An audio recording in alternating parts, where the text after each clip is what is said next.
So welcome back we're back with the in continuation with rural development, and in this we are going to talk about the sources of rural credit. So what are the sources of rural credit? In this we are going to talk about the institutional credit source and the non-institutional sources, and we're also going to talk about the distinction will be drawn, and with that itself you'll come to know which is a better source. So I want you to just see, we can hurry up with this while I say. So the two main sources, as you can see, from which rural people can obtain loans are non-institutional sources and institutional sources. So non-institutional sources, they are the village money lenders, landlords, traders, relatives and others. And in the institutional sources, we have the banks, the cooperative societies, land development banks, commercial banks, regional rural banks, etc. So non-institutional sources, let's talk a little about that. So rural money lenders, most important and popular source of rural credit. And we have what is known as professional as well as non-professional money lenders. Now what are professional money lenders? They refer to those persons who act as money lender, whereas non-professional money lenders perform their money lending activities side by side with their farming or trading activities. So we call them traders, landlords, etc. So then we have, what was a drawback basically? Of course, traders, landlords and relatives also and commission agents are other important non-institutional sources of rural credit. Because see, traders and commission agents supply funds to the farmers for productive purposes. They force the farmers to sell their produce to them at low prices, and they charge a heavy commission for themselves. So this source of finance, as we see, is particularly important for the growers of cash crops like cotton, tobacco and groundnut.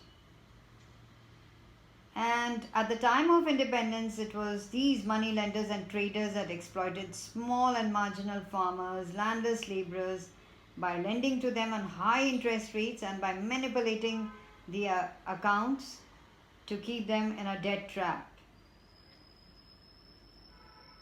So towards, say, during or near independence, the non-institutional sources provided as much as, say, 93.6% of the credit requirement of the farmers. Even today it stands very high at 40%. It's still very important. So the main drawback about these non-institutional sources is that they charge very high rates of interest. They cheat the illiterate and innocent farmers. They generally do not make distinction between consumption and production loans, and they do not maintain their accounts properly. So and they don't give basically they do whatever they have to do. So that was the biggest drawback. Now institutional sources are what? The various institutions such as the banks, the cooperatives, cooperative banks, commercial banks, regional rural banks, which provide funds to rural people. This was basically to give the rural people an access to institutional credit, especially to the weaker sections of the farmers. Now let's take, what is the distinction between the two? So I've only written about the institutional sources. You're going to write, for question, please write down make a distinction between institutional sources of rural credit and non-institutional sources of rural credit. So let's take the first one. Like for example, institutional sources of credit are regulated by the monetary authority, say the RBI, the Reserve Bank of India of the country. So what will you write for non-institutional? They are not regulated by the monetary authority of the country. Second, institutional credit mainly provide credit for productive purposes. Non-institutional is what? Both for productive as well as non-productive purpose. Third, credit from institutional sources often involves a lengthy procedure of formal agreement between the banker and the borrower. A non-institutional credit does not really require any such formal agreement between the borrower and the lender. Fourth, since these sources are regulated, cost of credit, that is rate of interest, generally remains low.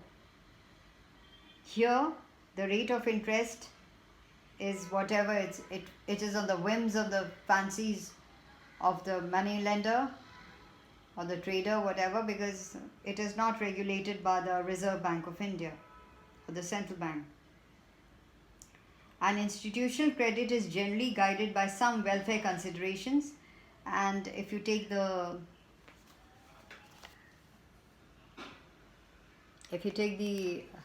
so once again, if I can tell you that institutional credit is generally guided by some welfare considerations, and the other, that is non-institutional credit, the credit from the non-institutional source is purely motivated by profit consideration. So I'm sure you can know what are the advantages of institutional credit then. One very good advantage is that it frees the rural poor from the clutches of the village money lenders. And institutional finance develops banking habit among the rural people. And the third is that banking institutions provide credit facilities to rural people on easy rates of interest and easy terms. And they give both short-term as well as long-term credit. And the banking institutions also help the farmers to take up, or they educate them on the allied activities of agriculture. So this helps them to increase their income. Say the poor peasant families form self-help groups or cooperative societies to get institutional credit, and they are in a much better bargaining power too. And in a way, they help in expanding the employment opportunities in rural areas, as most of the self-employment programs of the government, they are financed by the public sector banks. So that's it.